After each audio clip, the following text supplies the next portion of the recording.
దైవ మర్మములు సహోదరుడు భక్తి సింగ్ గారి పరిచయం నుండి సేకరించిన అనుదిన ధ్యానములు సెప్టెంబర్ 17. అప్పుడు మోషే, ప్రభువా, నేను మాట నేర్పరిని కాను, నేను నోటి మాంద్యము నాలుక మాంద్యము గలవాడినని యెహోవాతో చెప్పగా, యెహోవా, మానవునకు నోరిచ్చిన వాడెవడు? యెహోవానైన నేనే కదా.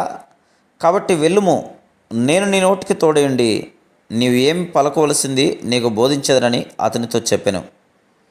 నిర్గమకాండము 4వ అధ్యాయము 10 నుండి 12 వచనములు.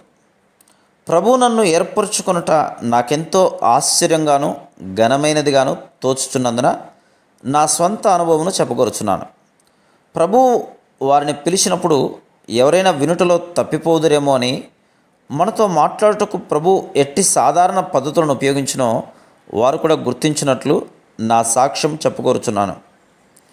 1930వ సంవత్సరంలో కెనడా దేశమందలి విన్నిపెగ్ పట్టణమందు క్రీస్తు ప్రభువును అంగీకరించిన తర్వాత కొంతకాలమునకు ఒక ఆదివారం ఉదయమున ఆరాధనకు వెళితిని. కూటము ముగిసిన తర్వాత నేను బయట నిలబడి ఉండగా ఒక సహోదరుడు వచ్చి నాతో కరచాలనం చేశాను. బలమైన అతని చేతి పట్టు నేను ఇంకనూ స్పృశించగలను. అట్లు కరచాలనం చేయుచు, బ్రదర్, ఇండియాకు వెళ్ళి ఎందుకు సువార్త ప్రకటించకూడదు అనెను. బ్రదర్, నేను ఒక ఇంజనీర్ను, ఇన్ని ఏండ్లు ఇంజనీరింగ్ చదివి తిని, అంతేగాక నేను నత్తివాడను. కొద్దిమంది ఎదుట కూడా నిలబడుటకు నాకు ధైర్యం లేదు. వారిని చూసినప్పుడు నా కాళ్ళు వణుకును. ఇటువంటి నత్తి కలిగిన ధైర్యం లేని వ్యక్తి ఏ రీతిగా బోధకుడు కాగలడు అని నేనంటిని. అతడు ఇంకేమీ చెప్పలేదు. అయినను 2 సంవత్సరముల వరకు ఆ మాటలు నాకు తిరిగి తిరిగి జ్ఞాపకం వచ్చుచుండెను. అతడు ఇంకనూ నా చేతిని పట్టుకొని, నీవెందుకు వెళ్ళకూడదు అని అడిగిన మాటలు నా హృదయంలో మ్రోగుచుండెను. నేను ప్రభుతో, ప్రభువా, నా డబ్బంతటినీ నీకు ఇచ్చివేసేదను, అనగా ఆ డబ్బుతో ఎంతోమంది బోధకులను జీతమిచ్చి పంపగలను. దయచేసి నన్ను మాత్రం వెళ్ళుమని చెప్పొద్దు, నన్ను బోధకునిగా చేయవద్దు అని నేను అంటిని.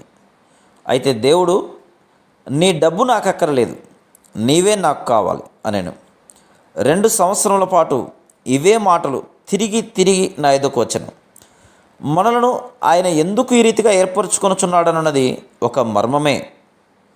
ఎందువలనగా ఆయనకు మన మీద హక్కు గలదు. ఆయన నా సృష్టికర్త, శక్తిమంతుడైన దేవుడు గనుక ఈ విషయము ఆయన ఎరుగును. ఎప్పుడైతే మనం ఆయనకు లోబడి విధేయులమై ఆయనను వెంబడించుదుమో అప్పుడు మనలోనూ మన ద్వారాను పనిచేయుచున్న ఆయన శక్తిని మరింత చక్కగాను సంపూర్ణముగాను తెలుసుకుందాము. Praise the lord.